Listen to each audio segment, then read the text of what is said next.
Haleluya, semangat hidup, hidup semangat, melangkah pasti bersama Tuhan, Gembala Agung. Hari ini mari kita lihat sesuatu yang sangat tragis dalam kehidupan orang Israel yang kita temukan di Hakim-Hakim pasal 10, ayat 6 dan 7, dengarlah sabda Tuhan Yesus. Orang Israel itu melakukan pula apa yang jahat di mata Tuhan. Mereka beribadah kepada para Baal dan para Asitoret. Lalu bangkitlah murka Tuhan terhadap orang Israel, dan ia menyerahkan mereka ke dalam tangan orang Filistin dan Bani Amon. Hidup ini selalu ada namanya hukum sebab akibat, kausalitas ya. Dan setiap apa yang kita alami, selalu itu ada dalam sebab akibat. Taat diberkati, memberontak dihujani dengan hukuman, kan begitu. Hari ini kita lihat orang Israel itu melakukan apa yang jahat di mata Tuhan. Ternyata yang paling jahat di mata Tuhan itu bukan perkataan menghujatnya. Bukan. Tindakan yang paling jahat di mata Tuhan adalah dengan menyandingkan Tuhan dengan ilah. Dengan mempersamakan Tuhan dengan ilah.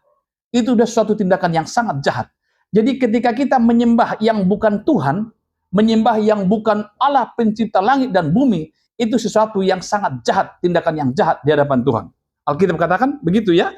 Orang Israel itu melakukan pula apa yang jahat di mata Tuhan dengan beribadah kepada para Baal. Dengan kata lain kan ini penyembahan berhala ini. Yang membuat hati Tuhan menjadi sangat tersakiti apa? Karena Tuhan yang menebus, Tuhan yang menuntun, Tuhan yang mengangkat mereka dari Mesir.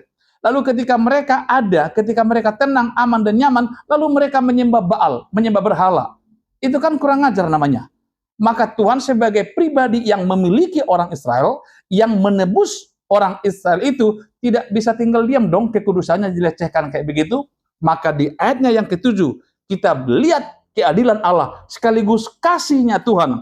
Lalu bangkitlah murka Tuhan terhadap orang Israel dan menyerahkan mereka ke dalam tangan orang Filistin.